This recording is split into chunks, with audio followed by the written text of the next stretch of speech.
Today, it's all about the inbreds. Chicken and bread, that is. If you want to learn how to make the perfect crispy chicken sandwich and find out about the blue-skinned people living in the mountains of Kentucky, stay tuned, because this cluck gives no fucks with today's recipe, crispy chicken sandwich. But before we get into it, please click the thumbs up and consider subscribing for more videos that promise to inform, entertain, and possibly offend, all in good fun. Alright fam, it's time. As you can see here, I started with one boneless, skinless chicken breast. I removed the thin end and then sliced the thick end in half, and then we're going to tenderize. Smack it up, flip it, rub it down, whatever works for you. But don't forget the plastic prophylactic to avoid chicken splatter. Tenderizing is the secret to crispy and tender. It doesn't take much. Pound your meat carefully. And what about juicy, you ask? That's why we're going to brine them in our special pickle milk brine. And yes, I just made up the name, but I'm keeping it. It's simple. 1 part buttermilk and 1 part pickle juice. The perfect combination of sour and sour. Some things you just don't question, you just do it. Trust. So coat those chicken pieces in the brine and we're going to let them rest for at least 30 minutes. In short, brining allows the diffusion of salt ions to enter the muscle tissue, which will retain moisture during the cooking process, making for some juicy meat. And while that's happening, let's make our breading. And speaking of breading, did you know that there was once a family from Kentucky known as the Blue Fugates whose rare blood disorder caused their skin to appear blue? And though inbreeding may have been a factor in ensuring many of their descendants carried the gene, a rare blood disorder was the initial cause. So let that be a warning. Protect your eggs. Let cousins be cousins and not husbands. Once the chicken is finished brining, it's go time. We're going to dip it in an egg wash before dredging it in our flour mixture. Usually I use a strict wet hand, dry hand technique, which you can watch in the fried green tomato video link above. But this time I'm being lazy, one-handing it. Oh, and by the way, you can find the full recipe and a list of ingredients in the description below.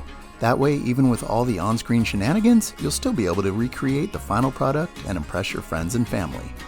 Or that date you're trying to score with, because let's be honest, that's why you're here. Not for the food, but to help score. To bring some sizzle to the dizzle, am I right? And speaking of sizzle, make sure your oil is nice and hot before adding the chicken. You want to hear that beautiful sound. I call it the Crisco Symphony, even though I'm using olive oil here. Any oil will do, it just depends on what you're into. Most of the time I try to use heart-healthy oils like olive or avocado, but then there are times you just have to say YOLO and break out the tub. Oh yeah.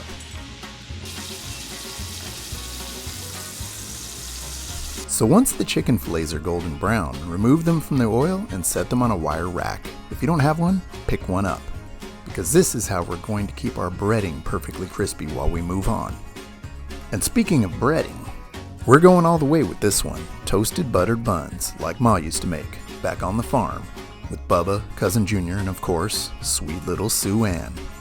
But in all seriousness, the stereotypes of rednecks and inbreeding in America has been mostly inaccurately exaggerated and sensationalized. Have there been instances in small rural family communities where cousins have married? Sure.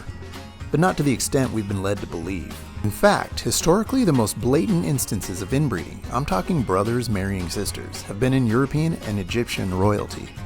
Take Carlos II for example, a member of the famously inbred Habsburgs. And then there was Cleopatra XII, who married and co-ruled Egypt with her own brother.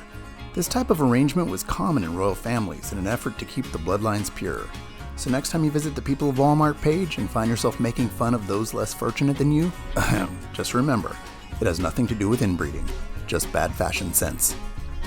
So, if you want to get your cluck on, toss that crispy chicken patty onto a toasted bun with all the accoutrements. To help you along, I wrote a little rhyme.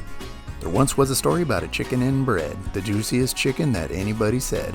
Add a little mayo, lettuce, and cheese, and don't forget to give me some honey mustard please. Yellow gold, that is. Okay, so don't forget everybody, today your goal is to go out and hug a hillbilly. Don't you love it when a plan comes together? Give it a try and let us know what you think in the comments.